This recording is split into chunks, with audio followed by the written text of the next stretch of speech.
Hello, everybody. This is your friend Manoli here with another episode of Manoli's Musings. That's right, everybody. Manoli's Musings, your favorite podcast, is back with another episode. And I have a special announcement. We actually have another guest in the studio today. It's my good friend Sam English. He's coming back to the podcast, and let's give them all a big welcome. Welcome to the show, Sam. Thank Woo! you. I'm flattered. I have nerves. I don't know how to feel. This is Well, something you else. shouldn't have nerves because nobody expects anything from the show anyway. So it's really fine. You're doing us a favor by even being here. You were here about 3 years ago. Yes, you're the first repeat guest. How's that feel? It feels. I'm honored. I'm honored. The last time we did the broadcast, I was in college. I was in Denmark. We had like a broad sort of like correspondent broadcast from Copenhagen. So I'm enthused to be on the couch with you talking about From this. Copenhagen to Charleston. Yes, yes, indeed. Yeah. So we're broadcasting live from Manoli's Manor, Manoli's condo here. We're talking. So live and in person, my first guest in a very long time. And the reason for that was not super specific. It was just when I was still living at my house with my folks. I was always doing it at a weird time, like 11 o'clock at night or whatever. And like I can't really ask a guest to like, can you come on at 11? I would just squeeze them in whenever I could. Now it's a better environment for podcasts, and obviously it's only me here, so I can do it whenever I want. And if the neighbors have a problem, they haven't told me yet, so I don't really give a damn. But anyway, so yeah, Sam is back. Sam is back. We're happy to have him back. And Sam was in school. You were going to Wofford at the time. Yeah, You liked it there, right? it was. Okay. Here's what I'll say about Wofford. I loved my professors. I did have friends when I was there who were great friends, but the actual experience of going to Wofford, it was maybe the wrong college for me. Sorry, Wofford. Let me. Do you mind if I just read something that you Yeah. said way back when? So for those who don't know, I keep a book of quotes that my friends say, and Sam said something, and I have it written down, and he's cringing right now. He's very red, but I know what it but is. I'm gonna read it, and he's just gonna have to take it. Okay, this is a direct quote. So for my friend Sam. But by the way, if you're friends with me, there's a good chance that you're also in the quote book. So I could ruin careers with this quote book, but that's okay. I won't do that. I won't ruin Sam's career. But this I thought was pretty funny. You've been to Wofford, right? It all goes away when you go here. When you hear the trains at night and you think to yourself, there are people dying out there. We got people dying all the time here. There's been murders at the Church's Chicken here. It's a bad, bad place. The only skyscraper is a sign for Denny's. When people are like, are we almost to Spartanburg? And they say, well, there's the Denny's. It's a bad, bad place here. Sam, what do you think about that?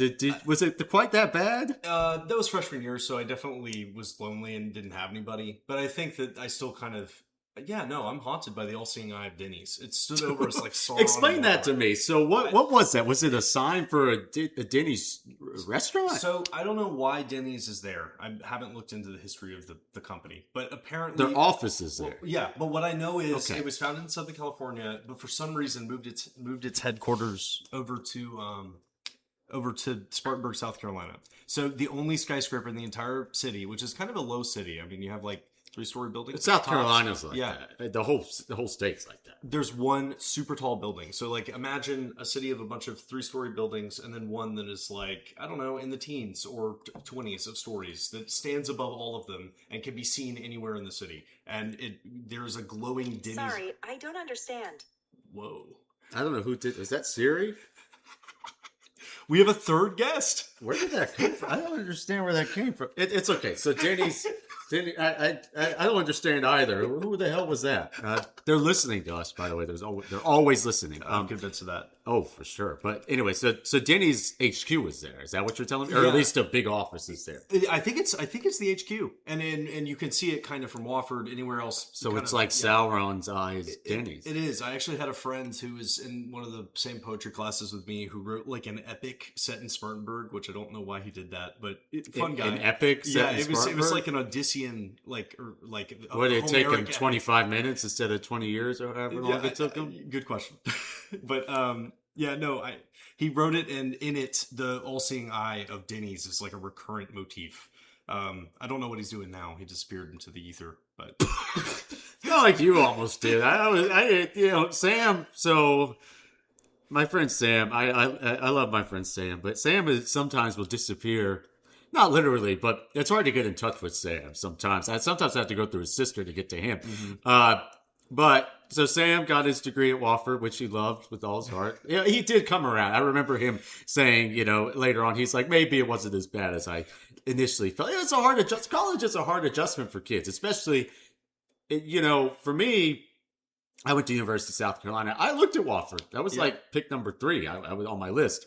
I saved a lot of money by not going there, but Wofford I liked. I liked the campus. I thought it was a nice school, but it is small. It's 1,600 kids? I think it's a little bit more now, but at the time, when I went in there, it was like 1,800, something like that. So Carolina is like 30,000 kids, but the good thing is that I had a lot of friends that went there with me.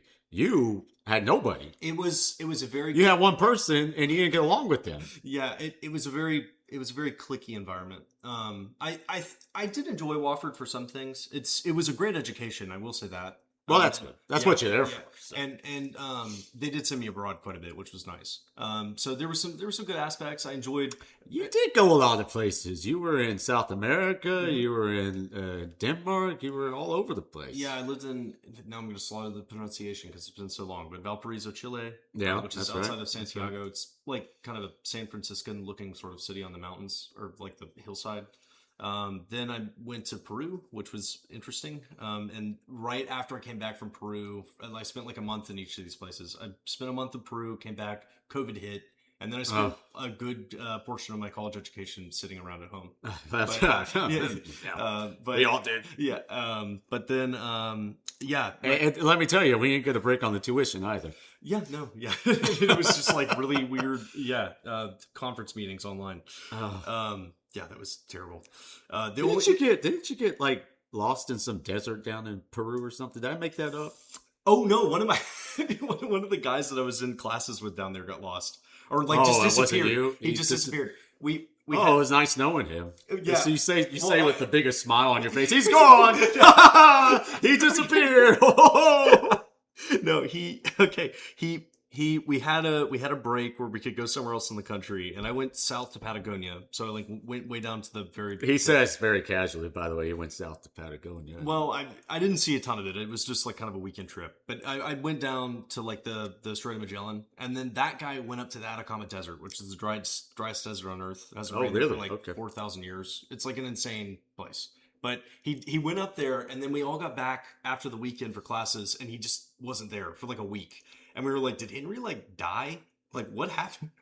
What happened to him? Poor Henry. He came back with a suntan though, so he's. I bet he did. Yeah, I bet. Now, is that where did you also in Peru? If I'm not mistaken, there's also those like salt flats with the reflective water. Did you go there? Is that Peru? Yeah, Maras. Yeah. What was that like? I'm surprised you know that. Looks like a cool place. Well, I read travel stuff and whatnot all the time when I'm bored and wishing I could be somewhere else. Kind of like right now. But no, there's no place I'd rather be than talking to Sam on the Musings. Maras is an interesting place. That was a really cool day. I got super sick in Peru. I got like salmonella, which was kind of a harrowing experience to go to the ER. That's pretty bad. In South America, it was weird. Because I went to the first hospital and they're like, we can't treat him. And then they like sent me to another one, which was a very strange, like kind of terrifying experience. I can imagine, yeah. So being in any foreign country, it doesn't matter where you are. Going to hospitals, you don't know what's going to happen. It's uncomfortable. It's a weird, it's a weird in between sort of place. It's like going to an embassy. Mm-hmm. But I go to the embassies all the time. I just go for fun, just see what's up. Yeah. So I got sick and I missed a bunch of the stuff that people were doing as part of the travel abroad experience. So, but I had cut out a week at the end to be able to travel around. So one of my friends had also done that, who had come down from Wofford, and we went on this, like, his mom had been like, I want to give you a gift because you're about to graduate. It was like his final semester. And he had found out about this chef who was like world class, like Michelin star level. and had operated the best restaurant in the world for a time in Lima. And that chef had a restaurant up up in the Andes. It was like his passion project. So we got to drive up there and go eat, and it was like Oh, that's pretty cool. it was a meal that was like well over $1,000. It was like an insane meal, Wow. and I didn't have to pay, which was really cool. That's even better. But we went to Maras that day too. It's in the Sacred Valley, which has like Incan ruins and the salt flats, and like Machu Picchu is nearby. So there's a lot of stuff. I'd like to go there because I haven't been to South America. Yeah, I have been to Central America, but not South America, and that's a place I'd like to see. Is like Peru with the Machu Picchu and all that stuff. So it's pretty cool that you got to go there. So you finished your school. Yeah. What was your major? I was English. That's right. Yeah, Mr. English is an English major. Sam, by the way, I've known Sam for about 10 years now, since high school. And about 10 years ago, my life started to go down the toilet, but that I'm sure it's not related. Yeah, by the way, I would be, ruler of the universe right now if some things didn't happen to me 10 years ago. But we don't need to get into that. But Sam used to write these short stories that were sometimes absolutely horrific. And I don't mean they were bad quality-wise. I mean, they were really disturbing and horrible stuff. Like, we had to do a project for the Epic of Gilgamesh. We read it in class, and then we had to do a creative project. Some people did a puppet show. Some people, like myself, me and my friend Bryce, wrote an opera, a little mini opera about I was Gilgamesh and he was Enkidu, and he died. And then Sam wrote kind of like a Dante's Inferno spin-off of Enkidu in Hell. What was this inspiration of that? Because all I remember is like at one point at the end he got to like this monstrous being and it opened his mouth and like flies like swarmed out of it. It was horrific. The whole class was like just the faces were just shock and horror. So what was going through your head when you wrote this, Sam? It's not that I was some sort of goth. Do you still have access to this stuff? What? No, not that. Oh, I have have no idea where that is. That's too bad. I think that if I had that, it would need to be burned. I think Hemingway, like George Lucas with the holiday special, smash it with a hammer. It's like that. Yeah. If I had a sledgehammer and all the time in the world, but I kind of. No, Hemingway said at the early, or somewhere in his career, his wife lost a bunch of his short stories, and it was good for him because he couldn't go back to him. And I think that that's kind of me. I had all of these really edgy, what are they going to let me get away with for a school project? Yes, I recall. And yeah. I remember doing that. I did have fun with it. It was fun to entertain. No, it was great. And really, that project, it's weird to remember that now that it's been a decade, but that project had a lot of cool stuff. Yes, I was writing about demon stallions bleeding manure in hell, but you were also your play was insane. You had the teacher doing a Miss Gramley, doing a musical accompaniment. She's a great musician because she we wrote some crap. Basically, is what it was. None of us knew how to write music. Bryce was better at writing the music than I was, but basically the teacher looked at it. She's like, "Oh, okay, I can work with this," and she basically made the chords and the made accompaniment to it. She did an excellent job. I wish I had the video of that because that's lost now too, and I wish I still had it for nostalgia purposes. But speaking of English teachers, guess who I ran into in the street the other day? Who was it? Miss Clark. Really? Yes, our senior year English teacher. She looks the same. And I told her, I said, "You look great." And she's like, "Oh, I always love seeing you." And I'm like, "I know, I love seeing you too." I haven't seen her since, I guess, high school. She was an interesting teacher. She's a great teacher. Yeah, no, she had her opinions, don't get me wrong. And they all had their opinions. Miss Clark had her opinions, Miss Granley had her opinions, which is fine. I love Miss Clark, and she knows that. We traveled a lot together. I used to go on the school trips, and she was always there. So I know her pretty well. But she looks great. She looks the same. And she was driving by. I didn't get a chance to really talk to her, but I was just like, "Oh, it's good to see you. You look good, blah, blah, blah, yada, yada, yada." Anyway, but I've run into her daughter a few times as well. I haven't seen. Oh well, I guess one of the guys we went to high school with had a funeral recently, and I did see her son there. But that's the only. Oh, you saw it? Yeah. That's it. But there were so many people from First Baptist. Yeah. Clark was awesome. I look back on those teachers, and it kind of blows my mind that we had that 1-2 of 11th and 12th grade English, where it was just really hard hitting, great English classes. So they were great teachers. Yeah. Miss Graham was great. Miss Clark was great, and they worked well together. And then we we had a history teacher. I won't mention their name because he was not a fan of Sam, but he was entertaining in his own way. It's like Voldemort. I feel like if you talk about it too much, he's gonna like come out. Well, I never had a problem with him. I mean, it was he didn't like you. Yeah. Me, he liked, or he at least tolerated. You, he couldn't stand. Which, looking back, it's funny at the time, but then you look back, it's like, why is this 40 to 50-year-old man feuding with the 17-year-old? You know? I both am not sympathetic to that because why? I Yeah. remember one time I was like arguing with him, not to dig up old things, but like I was debating or like arguing with him, and he's like, I said, that's not even a good argument. Like, what are you doing? He's like, I'm just debating the way you are, and I'm like, I'm an 11th grader. That's a great comeback. but That'll shut you down. I'm also more sympathetic, having taught for 2 years out of college. I'm more sympathetic. Oh, that's right. Yeah. I'm more sympathetic to how difficult it is to work at a school. I think, like, being a teacher, it was kind of funny because one of the other teachers I worked with in Spain kind of said this. He's like, it's a respected position, but respected in a way that people feel bad for you. And I was like, that's a really interesting, like, read on it. Like, they go like, oh, you're a teacher. Like, that's great. Like, how is that? Yeah. It's not like, oh, you're a lawyer. Okay. Like, there's not a... I think people respect it, but people can't understand what goes into it either. Yeah. Because you got pressure from, just doing it is hard enough. You got pressure from the parents. You got pressure from the other faculty. You got pressure from the admin. You got pressure from all sides.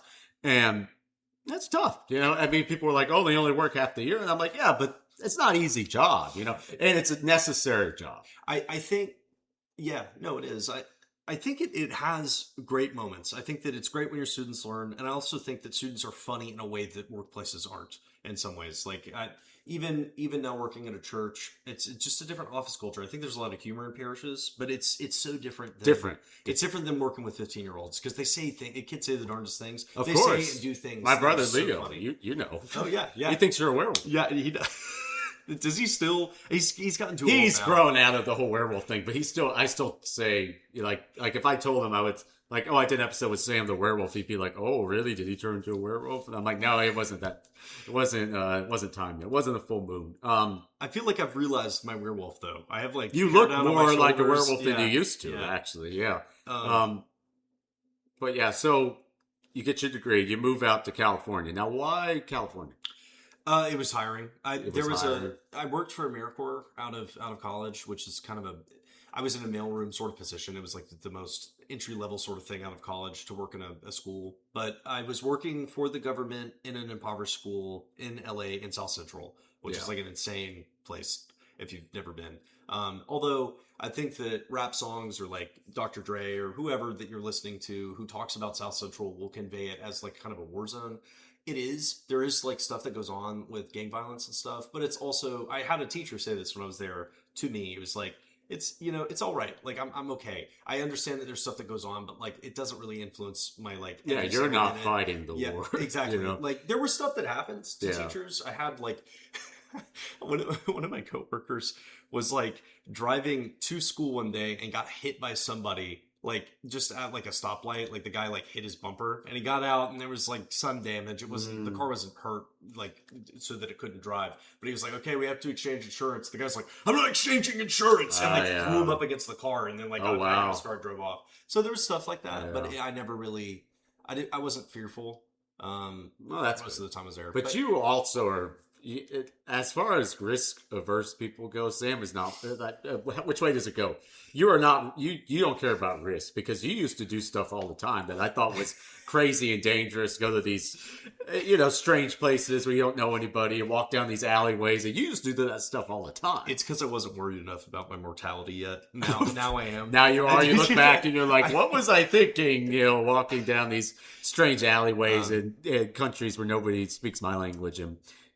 But you're not very worried about things. I lived in Tijuana for a summer, and that was kind of the instances because I would call you from there and be like, I remember, I'm strolling around at night and I did dumb stuff. I would not do that again. But I mean, Tijuana's fine.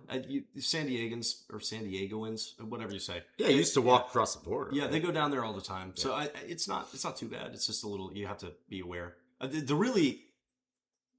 Not many places have scared me. I went to Morocco for the first time about a year and a half ago, and that was See, I didn't even remember this. that was a little bit more This is scary. not Scary, but different. It was beautiful. Yeah. Like, it's an incredible place. The culture is just so different. I just think as soon as you leave a non-Western culture, and that's most of the places I've been, because I've been to South America and Europe, when you go into a culture that's not your own, just that adds a level of fear to it, because you don't know what buildings look like anymore. Like, a hospital looks different, or like I don't know, the bank looks different, the That's right. grocery store. So that sort of stuff just... Well, you don't know anybody. You can't call, I can't call you to come pick me up from Morocco. You know what I'm saying? It's just, you're on your own. You should have. Oh, yeah.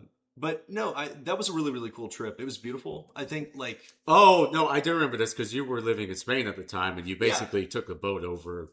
I flew down, but I mean, you can take a boat. It's so close, and you've been close there because I was at Gibraltar. Yeah, which did you stop there? I never went to Gibraltar. It's a very cool place. What's it like? I know that Casterly Rock and like Game of Thrones is based on. It is inspired by the Rock and Well, it's interesting because obviously it's it's next to Spain, or it's basically part of Spain, but it's owned by the British. Yeah. So you go there, and it's Spanish like scenery with British food and British speaking, British accents and all that kind of stuff. And then the Rock is cool because you drive up the Rock, and you drive up the Rock, and they have like the Pillars of Hercules, because he was holding the continents together. Yeah, everything's Greek, Sam, by the way. Yeah. So you have the Pillars of Hercules. You could see Morocco from the Rock. You could see Africa, which is cool. And then the Rock has like caves you can explore. Like, I was keep going down there. They're like, hey, the bus is about to leave. I had to go back up to the top. It's like, I just want to keep going down and down and down to these caves. They have concerts inside the cave, so it was all set up with like a sound stage. It was really cool. And like light shows, like the light would be refracting off the walls and stuff. Very cool. And then you drive up, up and up the Rock, and you would see monkeys. They have the macaques there. And so you get to pet the monkeys or whatever. You're not supposed to pet them, but they would jump on the cars, looking for food, and they jump on your back or whatever. They have a glass walkway you could see like all the way down to the bottom. You can see the beach. It's a cool place. I loved it. I mean, it's not huge. I mean, you could see it in the day, but I thought it was cool. It's did you have problems with the monkeys? I know that macaques. It depends on the macaque, but I know that rhesus macaques in India like will rob people, like they mug people. Oh, really? Yeah, like they'll literally hold you up, and you have to hand them like food or something, really, so that they leave you alone. Yeah. So did you have that sort of encounter with them? I didn't have a problem. I'd be honest, I didn't go out of my way to touch them either because I didn't want to. Because I mean, I don't touch strange animals. That does not appeal to me. I don't want to bring back some weird disease or some skin condition or something. So like, I did not go out of my way to touch the macaques. And plus, they were like, oh, you should have touched them. But some people were feeding them and whatnot. I'm like, I'm fine. I don't need to touch them. Looking at them's enough. I love primatology. I think it's super cool. But I feel like if I touched a monkey on the shoulder, it would immediately stick its fangs into my hand. Yeah, like that. No, I don't because trust Sam, it, you know why? Because I'm always the exception. like 10 people can walk up and pet the macaque, and then I will walk up and get close to it and start hissing and trying to bite my neck. Nothing goes right. There's always a problem. It's always, we never see this before. He's never done this before, and it's always me. So I go to the doctor, and something happens to me. Some student sticks a needle in me, and they give me the wrong. Like, that's the kind of stuff that happens to me. So I don't jump out of planes. I don't stand on ledges. I don't pet strange animals. I don't do any of that. I don't do drugs. Like, nothing. Don't take this the wrong way, but the schadenfreude that I would have watching you get attacked by a monkey. I'm sure. It would be the best. Oh, it'd be hilarious. No. It's not that. I think it would be hilarious, but I don't want to go through that. Yeah, I know. But it's always... it's always something. No, I don't trust them either. So yeah, we're on the same page there. When I was in Morocco, we went... So... I had a friend from high school, Kelly, who you may know, or Fergus. Yeah, definitely, yeah. High school. Yeah, came out, and we flew down from Spain to Morocco and went on this like crazy road trip out into the Atlas Mountains. Pretty cool. To go see Ozoud, I think it is. It's like a huge. Yeah. Yeah, I was there last week. Well, how's your Arabic? Not good. But it's up Shook in the. from. Yeah, you got it. Yeah. That's all I know. Yeah, that's like one of two things I know. So sweet. But it's like this huge waterfall that's I think the biggest in North Africa, and we went out to find it. But they have monkeys that like live around it, and we were like looking for the monkeys but couldn't find them. But fun fact, those Atlas Mountains are named that because everything is Greek, like you said. And from unbiased source. The Greeks believed that Atlas was up in those mountains holding up the world, which I think is kind of cool. That is cool. Yeah. That's how I feel. Yeah. I hold up the world doing the show. It's the only thing keeping people in line. When you said I mastered the universe, it did remind me not to go back to high school, but I guess we're going to do that a lot. Yeah, go ahead. Why high school friends? Why not? It did crack me up to watch you be. I was corresponding secretary to Manoli when he was president of. Keep talking. Oh, destroying things. Keep talking. When we went to the Skiza like kind of state conventions, Manoli was the president of like the entire student government. Oh my gosh, he has it. I have the plaque that they gave me, and I have the gavel. Yeah, keep going, Sam. Yeah, so he would get up, and he would be above like hundreds of people up on this stage, and would be commanding all their attention. And they called him. They had like this fake Star Wars like campaign for somebody, and in it you were Supreme Emperor Manoli. That's so, me, yeah, baby. You and I have the gavel that they gave me. I wish I had a visual aid, but just listen. So this would be me. The meeting is now called to order. It was. I bet that was really loud, by the way. But it was a fun time, and I didn't get to use the gavel a whole lot. It didn't get too rowdy, but there was one kid. So what happened is that I was the president and everybody else was running for next year's elections, and the kids all had to give a speech or do a little skit or something, and they couldn't go over 2 minutes or whatever it was. And if they went over time, I'd have to gavel them down. So this one kid gets up there and he's talking, and I was just itching to use the gavel. I wanted somebody to go over so bad.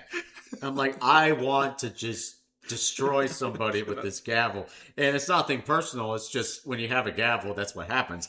But some poor kid, he was making his point, and by golly, he went over like 2 minutes, and I just bang, bang, bang. I'm not going to do it. But I did it so hard that the head of the gavel fell off. That's how hard I banged it. And you said that the kid had like tears in his eyes. Is that accurate? I do remember he was like kind of upset, but I don't blame him. You swacked that thing. Well, I was, what am I supposed to do? I'm not. You try holding the gavel. If you label the topic for Manoli's Musings, this could be dirty laundry because we definitely have like stuff back then. Well, listen, I was even more of an asshole back then, if you can imagine. But I mean, today it's bad enough. But if I had this show 8 years ago, it'd be really bad. It's not. I understand why you did it. It also he did go over. So yeah, whatever. Well, I didn't know it was gonna be that loud. Yeah, I was trying to stay within the rules of the thing. I didn't do anything wrong. And then the best part was, Sam, is that I appointed you to that position, right? Mm-hmm. And you were so surprised. You were so happy to be appointed. You didn't expect it at all. Did I tell you ahead of time or no? No. Well, didn't you not have me selected ahead of time because you weren't sure if you were going to win the presidency? Well, I didn't know, but I had I don't know, a half hour to figure it out. Oh yeah. So I appointed the guy who ran against me to one position. It was a close race. I know what the count was. It was the schools voted as one. It was 16 schools to 14 schools that won. So it was close. Oh yeah. So I appointed him to one of the roles. I had got to appoint 2 people, and then I appointed you to the other one, and you were just like, "What? Me? Yeah. You appointed me?" It was very. It was a come on down moment. Yeah. You were happy. Yeah, it was like the Price Right. It was like, "Come on down, Sam English." I appointed, and it was fun. We had a great time being on the board together. Because I do my thing, and Sam would remind me, keep me on track, and we worked well as a team together. So. This student government was fun. All the kids were there. You get to give a speech. I gave my farewell address, which was completely off script. It was kind of like the precursor to this. Yeah. You kind of remember. You don't remember the people yelling, "We love you, Manoli." I remember that. Yeah. No, I remember you being the... It was funny because at school we had certain personalities. That See, had this nothing- is like my peak, and everything was downhill from there. Well, No, I'm joking. I hope not. Go I ahead. don't think so. I think you're doing well. Thank you. Yeah, I but, try. But it can feel glory days-ish sometimes. Of course, yeah. But we're here, so talk about it. No, but I remember. Well, here's the thing: like you'd be at high school, and there was a certain type of popular kids. But then at SGA, you had your own like sort of like I don't know Group. Yeah. And group, and like for you, it was funny because like we'd be in classes, and you were known as not exactly a class clown, but you were known as being funny and like personable and like got along with everybody. But there was still like I can say the same about you, by the way. All the other way too. Yeah. But it's a prophet has no respect in his own land sort of thing. Oh Like, yeah, because then we would they took me for granted. They would still make fun of you, of course, which is fine. Yeah. That's what you do. But we would go to the SGA and you'd be like the belle of the ball, like or maybe that's the wrong metaphor. No, that's but fine. Yeah, that's how it was because they, I made it a point to get to know them, as many people as I could, and that was the thing that I couldn't believe because the first year I ran, I wasn't the president the first time. I was on the board for 2 years. The first year I ran, I was like, they had 2 vice presidents. I was the second vice president, whatever it was. I was just running whatever was open.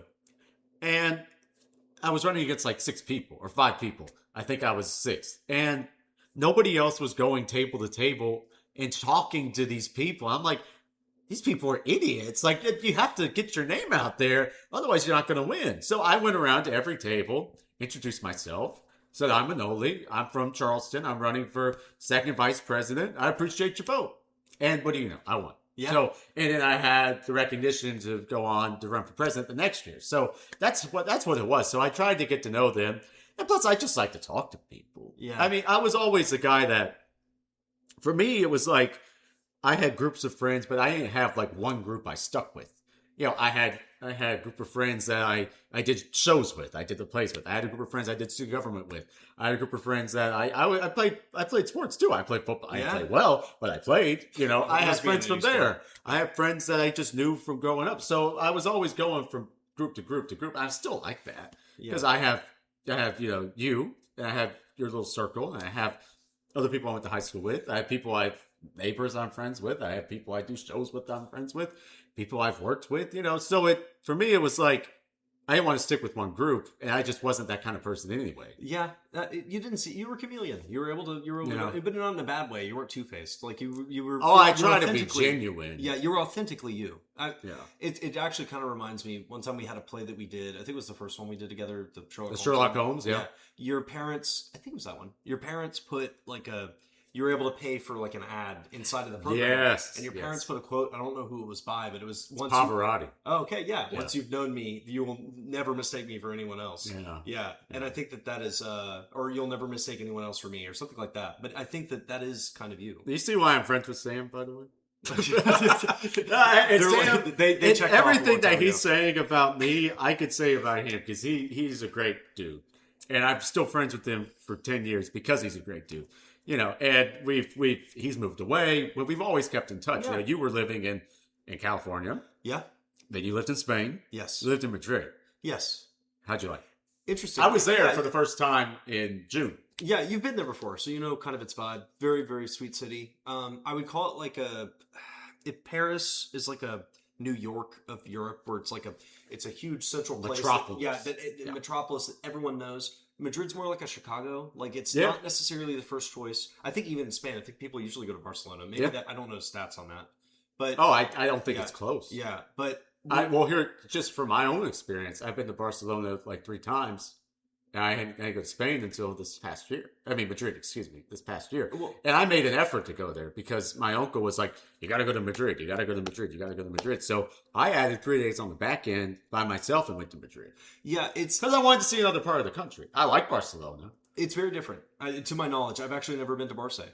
Well, there's so many different... In Spain, what people don't understand is that, back in the day, you go back to the Holy Roman Empire, whatever it is, all the regions were different. It wasn't a unified country. In many respects, there's still people trying, Catalonia wants to have its whole thing. And you have, it's just all the different regions, different dialects and different cultures for each. I think as Americans we kind of accept it, especially as Spain is so well known for its culture. I think that we kind of accept it as a homogeneous group. But yeah, that difference is very clear no Well, matter where you are. and the funny thing is, it's like, if what the American perception of Spain is, you think about like, the bullfighting and running with the bulls or whatever, but it's like they don't even do that in all the places of Spain. No. Like in Barcelona and Catalonia, it's outlawed. Yeah, well, yeah, bullfighting is actually kind of on the DL. If you go But it's there. a sad thing. Well, I didn't go when I went. I would have felt bad. I think Yeah. I'm too sympathetic to animals. I'm not like, I'm not super into the animal thing. Like, I mean, I don't, I don't think animals should be harmed unnecessarily, but I'm not like a PETA guy. I'm not, Yeah. I eat meat, I do whatever, but I've watched videos of that just because I was curious. Yeah. It's sad. I Because the thing is, it's an animal. yeah. And it's like you're outsmarting an animal, and I get like, and I'm not knocking down cultures. That's not what I do here. But that thing, I think we can leave in the past. Honestly, I think we can, because the animal, you just watch it. It's covered in blood. It has things sticking out of its back, Yeah. and it's just going in circles, back and forth, back and forth. It's not fast. It's not exciting. It's very boring to watch. I have multiple feelings on it. I respect it as a cultural expression. I think it's cool in that respect. I think that it is something that is very important to some Spaniards. I think you're right. Like, your opinion on that, I think is actually shared by more than a majority of the country. I remember looking it up when I was there, and they said, like, I don't know where this was, so it's Google, so who can trust it? But like, it was like over 60% believe that. Mm-hmm. But I think that it's still practiced. You can still go to bullfights. And I talked to one lady who worked at the school I was working at the time about it. She was like a middle-aged woman. And I was like, I would feel bad if I actually went. She went like, yeah, but you got to appreciate the beauty of it. Like, the matador can die too. That bull can win. That's true. And I was like, so I understand that. No, they have a lot of guts to do what they do. I'm not. Yeah, I'm going to get all the matadors in my comment section saying, "Oh, you don't respect the art form." No, it's not that. It's just, I don't know. As an outsider, maybe I just don't get it. Well, no, but I agree with you.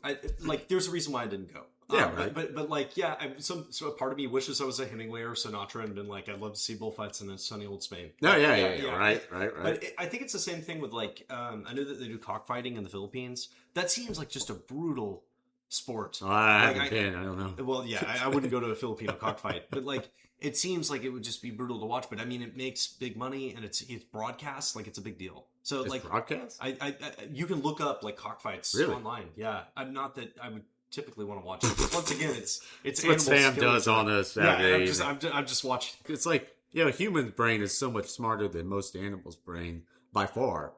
And it's like, it's a bull. Yeah, it's just sad for me. Like, well, it gets back to the Dangerous Game or the Most Dangerous Game. Have you seen that movie? Like the old. Oh, you read it in class, yeah. Oh yeah. I watched the movie for History of Horror in college because English majors get to take the fun classes. Mm-hmm. But in that like the character is a big game hunter who, and you may remember this from the novel, who argues at the beginning of the novel like, when I fight a tiger, it's me versus the tiger. Like, we're on equal standing. But then by the end of it, when he's fighting for his life, running around in the woods, trying not to be killed by this guy, he kind of changes his mind on that. Yeah. So, like, I can see. Yeah, because the guy's hunting him. Yeah, exactly. You know what interested me about that book, and I never found anybody else to talk about this? The hunter, whatever his name is. I haven't read it in a while. It's like weird. His dog's name is Lazarus. Huh. Now, Lazarus was risen from the dead. So what does that say? Does he think people rise from the dead? And I asked the teacher this. She's like, I never considered that before. And I'm like, well, I did. Yeah, that's weird. That's weird. I don't know. Isn't that weird? Yeah, I don't know what the symbol of that is. Yeah, what could that mean? Isn't the original short story called The Hounds of whatever that guy's name is? When I read it in 8th grade, it was the most dangerous game. Oh, well, that's strange. I don't know. Isn't that odd? Yeah, it was weird. History of Horror I don't know if you're big into horror movies. But not really. Yeah, but not my favorite. We watched some very peculiar films. Well, I like old ones. I like Alien. Yeah, no. I like. I know I like more than that, but I can't think right now. 80s horror I think is really fun. I laugh at them. I find them really funny. Like, slasher films are kind of comedic to me, which is maybe something sick about me. But I think that both comedy and horror seek to do the same thing, where it's like they're the world you know, but they're off in some way. And I think that's why there's horror comedies. Yeah. But I Well, the line is very close too. Yeah. Because here's an example. You watch the movie Misery, right?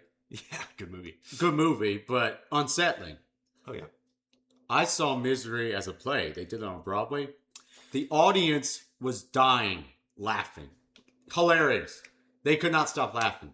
Really? Could not stop laughing. You saw Bruce Willis, right? Bruce Willis, yeah, What? was in the James Caan role, and then Laurie Metcalf was in the Kathy Bates role.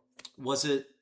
Did the actors enjoy the laughter? Like, did it seem like that was what they were playing it for, or did it just seem like that was the audience I reaction? think they reacted well, but I mean, I don't think it was meant to be funny. But something about it, I think it's the absurdity. Yeah. It's an absurd situation. And then I think people, when they see something absurd, they start laughing. Yeah. It's like it's an unnatural thing. And I guess in some ways, like, the situation's so bad. And I think because it just kept getting worse and worse for him, right? Because he tries to poison the water. She knocks it over. Oh, she breaks his feet. It was the strangest thing. But then I had a friend who saw a live screening of Whatever Happened to Baby Jane, which is funnier than that movie. Yeah. But he said the same thing. People were dying laughing. So I think there's something there. The line is not as, I think when you're by yourself, things could be scary, but when you're in a group, things could be funny. I would agree with that. Well, yeah, because it's easier to laugh at a slasher movie with other people there. Yeah. Yeah. And those are the ones I like. I don't like the ones that are just gory for gore's sake. I don't want to see it. I don't want the image in my head. I know it's not real, but it does happen. I think, what was that genre called? There's like a genre in France right now. I think it's new extremism. Maybe it's just extremism. But there was like a type of horror movie that is just over the, like, it's just insane gore. trying to be as bad as it can. That's sick. Yeah, I think it's sick. I didn't enjoy it either. And no, there's an art. There's an art to it. I don't know what it is. I think for something that, like, the story has to be there. It's when you get away from. Where's the story? I think if the horror doesn't have thriller elements, it's not as interesting to me. Very true. Then it's just like, why are we even watching? Yeah, this? why am I watching this? Like, it's like Human Centipede. Like, I'm not going to watch that. No, movie. I don't think I'm ever going to watch that movie. No, like, I know the content because it's part of pop culture. Yeah. But I don't want to subject No desire. myself. No desire. So I don't know. What movies have you been watching recently? Not to careen into the one thing. Well, I was watching. Indiana Jones. I rewatched all those, and I love those movies. And I think I came to the conclusion that my favorite's actually the third one. Crusade's fun. Well, because it has all the fun stuff of Raiders, but you also have the added, like, him and his dad. Like, Sean Connery is so good in that role, and the dynamic is so good that it adds a whole other layer to the thing. And then, like, the girl ends up betraying him, which is different. And then I think it's funny. Like the no ticket scene, like where he throws a guy out the blimp. Like, that's hilarious. Yeah. And, like, it's funnier than you think it is, and it keeps a good pace. And I think the ending is good with the Holy Grail and all the symbolism there. Yeah, he chose poorly. And, all that stuff I think is great. I love that movie a lot. One thing that I didn't realize till later, and I didn't actually read it. I figured it out at some point, and then later read that was their intention. The reason Sean Connery's his dad is because Indiana Jones is our James Bond. Yeah, and I found that to be right. I found that to be kind of interesting. Like, Jones is an American archetype, but I talked to Spanish students in Spain about that. Where I was like, yeah, I mean, like, he's a little bit blustery and, like, gets in over his head easily, but he also, like, has the panache and daring and, like, handsomeness that gets him through, which I think is kind of what Americans would like to see ourselves as. Yeah. Yeah. Well, he's like the American James Bond. Yeah, exactly. Absolutely. To segue into that, so I had never seen, like, most of the old James Bonds. Yeah. So I went back and watched, like, I've started with Dr. No, and then From Russia with Love, and then I'd seen Goldfinger before, but I watched it again, and then I need to keep going. But those movies are fun. Those are awesome. They're fun. They're fun. They're goofy, but they're fun. That's the thing. And that's the thing, like, I don't understand, like, why everything has to be taken so seriously now. Because you go to superhero movies, like, like people rant and rave over the Nolan Batman movies, Mm-hmm. and they're good movies, but like I don't know, like I like the Tim Burton ones more I can see that with argument. Michael Keaton Well, Michael Keaton and Jack Nicholson. That's a powerhouse. and Michelle Pfeiffer. Yeah, that's that Batman, and also that Batman and Vince, kind of what you're talking about. That Nolan it's considered mastering, right, in The Dark Knight. Yeah. Even in kind of to some degree in Batman Begins, it's like this darker take, but it is kind of a jokey take. Burton manages to kind of, But it's still cartoony. Like it's still like I can watch that movie and I could see the comic book like inspiration there. Yeah, exactly. The Nolan films, as good as they are, well written, well acted, whatever, it doesn't feel like a superhero movie. Which I'm not even that big a fan of. But when I watch them, like the Sam Raimi Spider-Man movies, Yes. I love those movies because they're fun, but they have their moments. But they're still, I feel like I'm watching Spider-Man. Looking back at those 80s movies, you're right that capturing kind of that capturing the essence of what it is to be a movie. Mm-hmm. Like, okay, granted, there's so many different types of genres of movies, and you could say that a serious drama is like the best type of movie. I think in TV we argue that. I would argue that like serious dramas like Breaking Bad, Sopranos, things like that are the best TV. But if you really think about it, are they? Like, I think that there's a wide enough kind of range that you can call the best. Yeah. And it reminds me of something Bill Hader talked about, where he's like, when he was a kid, he watched Planes, Trains, and Automobiles, and was confused when he got into a conversation with his dad about why that would win the Oscar. Like, it's such a good movie. Oh, it's so such well a good done. movie, Yeah. but it's doesn't not an Oscar take it film. seriously. Yeah, Yeah. It would not be considered for the Oscar. And I've always wondered that about movies, because you could argue that, like, going back to the 80s, and now I'm not going to know what films won the Oscars, those films are actually lesser Oh, than the pop culture you have hits. Amadeus. You have okay, that's a great movie. Though. Chariots of Fire. You have Last Emperor. I think am I saying that right? It's the one about the Chinese emperor. Yes, yeah. And other '80s with Platoon, but most of them very serious movies. Which I mean, obviously, a movie about Vietnam is going to be very serious. Yeah, but I'm just saying, like, I think in the '80s it was more about like these big stories. Big stories. Excellent movies. Yeah. But I would argue that the pop culture kind of like goofy movie, like Back to the Future, Yeah. better movie. Yeah. Like, What do you watch? What do you watch when you go back? What are you watching from the '80s? You're watching Back to the Future. You're watching Ghostbusters. You're watching Ferris Bueller. It's fun. Pretty It's what's okay. fun. Yeah. Yeah, John Breakfast Hughes Club. movies especially. Yeah. I think you're right. You know what sticks in the mind longer. I think laughter sticks with people more than heavy drama. Which there's a time and place for everything, right? But you used to mention The Sopranos. That's a funny show. It is. There's a lot of comedy in that. There is. Yeah. So you have to have both. I think if you really want to do something great, you have to straddle the line. I think. Yeah, because that's what life is. I mean, it's tragedy and comedy. There's levity and there's drama. Yeah. And that's what The Sopranos actually does really well. Where it's like, this is funny, but also like, this is extremely dark. This is also horrible. Yeah. Like if you look at, like if you said, oh, he did this and that, it's hilarious. They're like, what? And you're like, just go watch the show. Well, yeah. Go watch the show. You'll get it. Well, but it even manages to be both at once. It's like little Carmine is like talking about war with the Soprano family. So essentially, people are going to die. Yeah, and the way but the way he's talking is it's so nonsense. ridiculous. Yeah. Yeah. So they go back. I wanted to ask you something. So you went from L.A. to Spain. How long were you in Spain? A year. Now I have a very loyal listener who's Spanish. Her name is Maria. Oh boy. Would you like to say something to Maria? In Spanish, if you can, if you're in practice. If you're in practice, I know I put you on the spot, but I was. Lo siento, Maria, because I am so bad at it. Español es una lengua musical. I love it. Yeah. Right? It's see, even I understand that. Yeah. It is a beautiful language. I loved using it. I learned a lot of it in Spain. You learn a lot of slang, which is kind of interesting. But that would happen in a lot of countries. Like, I didn't know how to say "give me a moment" in Peru, but then learned it was "un ratito" because it was said to me half the time. Like, not that I was being troublesome, but So you would pick up. Oh no, you'd never be trouble.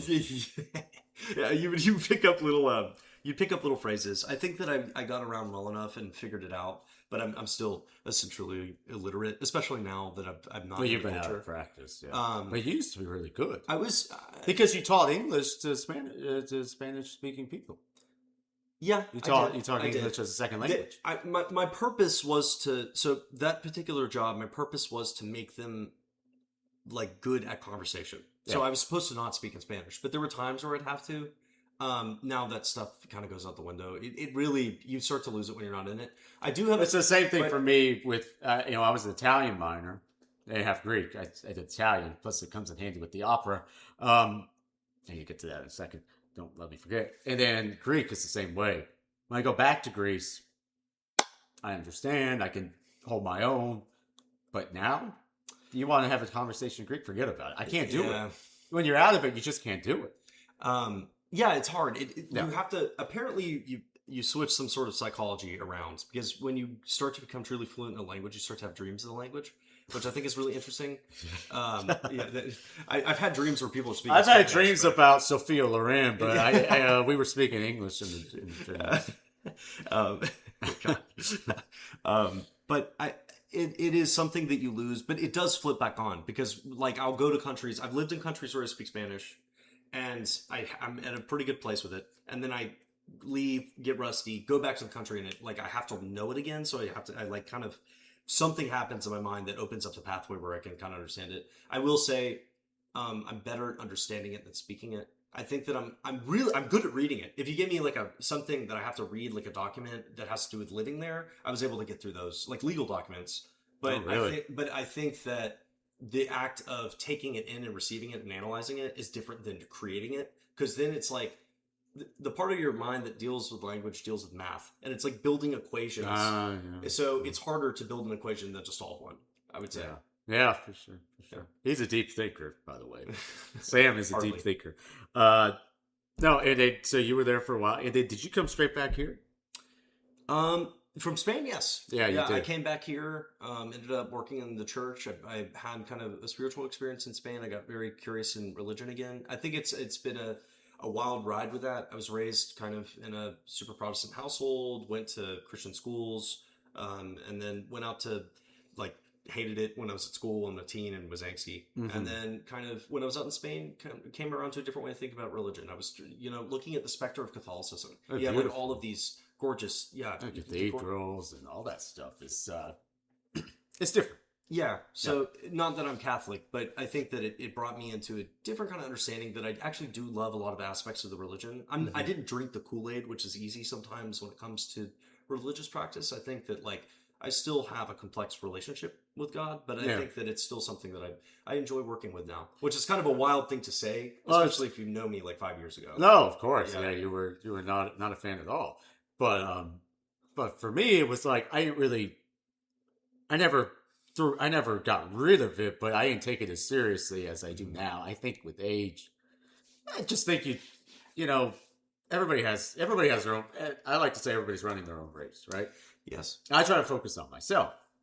I try to focus on doing what I do and the things that I've set out to do and the life I've tried to live. And but I didn't take it as seriously as I did probably around the time I was about to graduate. I really got interested. Like, okay, well, I'm Greek Orthodox. So what does that mean? What do you actually believe? Like, what does that mean? You say that. Does it mean anything at all? Yeah. So what does it mean? What does it teach? Whatever, blah, blah, blah. And then you start watching YouTube and you start going down the thing and you start exploring, okay, well, you're good with that. And do you believe this? Do you believe that? But everybody does it on their own time. Some people don't do it. I don't know. You got to worry about yourself. That's how I focus. That's how I contextualize it. Like, I can't, obviously we talk about it with each other, but I can't worry. I can't run your race for you. Exactly. You can't run my race for me. So it's, people are like, oh, I don't like talking at all about religion. I'm like, well, I don't like to talk about it in front of 1,000 people, but one-on-one is different. I agree with that. I'm not some like Billy Graham evangelist. Right. Sort of, yeah. I think that it's a personal journey for me. Absolutely. And, not that I'm not gonna like have values based on the system, but it's not something that I seek to go out into the world and get converts. That's not my, No, that's not my jam. no, I'd be a bad example. Yeah. It's a very, in what you're talking about, it's a non-linear journey with faith. And I think, and I don't think that's exclusive to Christianity. I think it's exclusive Absolutely to anyone not. who has like standards of living that are based in something spiritual. But I think that like, I'm teaching kids about Abraham now, as part of a youth group. And those stories are really interesting because you find that Abraham is kind of not righteous and also doesn't listen to God half the time. And I think that is a kind of interesting portrait that I don't even know that if the church, like the institutional church, pushes that like it is not something where you get things right every single time. I think that they talk about how you'll fall into like sin, but and there's a story, I forget who said it or where it came from. I don't know. I read a lot of stuff, but it's some Orthodox monk in some monastery or whatever. He had a student or a disciple or whatever said, "Oh, Father, I fell today." He's like, "Okay, we'll get back up." And the next day, "Father, I fell today. I've sinned. Get back up." And he's like, "I fell again." He's like, "Get back up. You keep getting back up, and don't stop until you have to just get back up." it's valid. That's I think that's the core of you do bad things, but you have to get back up. Not to call back to high school, but you remind me of Kichijiro and Kichijiro? Silence. Yeah, like Silence. Yeah. There was a character in a book we both read in high school that is like You shouldn't try to do bad things. Yeah, obviously. yeah, but yeah. But yeah, Silence. Go ahead. Sorry. No. Just that I don't know if that character's in the Scorsese film. He is, but he's not. They don't focus as much on him. But in the book, Kichijiro represents that sort of cycle of falling out of faith and then falling back into it, and the fact that doesn't necessarily disqualify you. Well, it's for them, like, the book is interesting and the movie's interesting too. The movie changes some things. Now, I haven't seen the movie in a while. In the book, it's been even longer, but basically the gist of it is there are these Jesuit priests who are trying to do a missionary trip to Japan. And they found this guy, Kichijiro, and he basically just messes it up repeatedly for them, causes other people to, like, get martyred. Yeah. And, like they're really mad at him. Yeah. Yeah, they don't like him. I mean, rightfully he's so, a coward. kind of. Yeah, in the story. In a lot of ways, which, But I think that character really represents... I think that's separate of even faith conversations. Like, the experience of being human is not some sort of linear journey or of progress. And I think that's something that's a very simplistic view. I don't know. Not to get too philosophical. We don't get very philosophical on the show. But that's fine. You're the guest. Here's the thing, by the way. I'm responsible for what I say. Yeah. He's responsible for what he says. So if you have any problems with what he says, I don't want to hear about it. What? You can flood the comments. I don't know what you would have a problem with. I think he's a smart guy, and I think he's well-spoken. I think he's pretty level-headed. I wouldn't be his friend if he wasn't. But if you have a problem, I'll give you his email. Sam English. gmail.com. Oh no. Oh well, that's not it. Well, that was a joke. Okay. Thank you for coming to the comedy. But by the way, I do mostly comedy on the show. But philosophy's good too every once in a while. I'll yeah. Well, what else do you want to talk about? What else? I don't know. I mean, we're at 58 minutes. Holy cow! Yeah, I know it went by fast, but that's fine. I wanted to do about 45, but an extra 15 is not so bad. So basically, Sam, we to sum it all up, we have good conversations with each other. He's a good guy. I like Sam. I think he's smart. I think he's well spoken. I think he cares about people. I think he's a good guy. So I wanted him back on the show. The first time you were on, I don't remember what we talked about. I remember you were in Denmark, but that's all I remember. The hot dog that squirted cheese on the guy. You remember that? Yes. Yeah, that was a funny story. But I think back when I started the show and back kind of when I was first getting into it, especially probably that first interview, because you were my first guest back then. I'm flattered. I'm flattered for that too. I think you were at least. I don't remember. But I think you were. I think I was worried about like getting myself into trouble and people getting mad at me or doing things to me. I don't care anymore. If people want to come after me, that's fine. What are they going to come after me? I don't give them a reason. I mean, some people maybe I do. I've talked bad about people with bumper stickers, and I had a listener write in like, my car's covered with bumper stickers, by the way, and I'm like, well, I'm sorry, I don't mean your bumper stickers. I like all my listeners. My car's bumper stickers. All 10 to them. I like my listeners, but anyway. But final thoughts. I'm happy that I got to come on. It's always. I'm happy you were here. I'm sorry if I talk too much about myself because, to be honest, that's what you hear. You're just as interesting as I am, and They hear me all the time. Well, yeah, I really enjoy. I enjoy chewing the fat with you. And, yes. Yeah. Thank you for listening to his show because this guy's a hoot. Love it. Well, thank you very much, Sam. And I'm going to sign off here. So, pleasure to have him back. My only repeat guest so far, but I think there might be more. I think I might have more guests on in the future. You know, we could talk about whatever and whatever. But yeah, I hope you enjoyed it, and we will see you next time on Manoli's Musings. That's right. All right, take care, and I'll see you next time. Goodbye.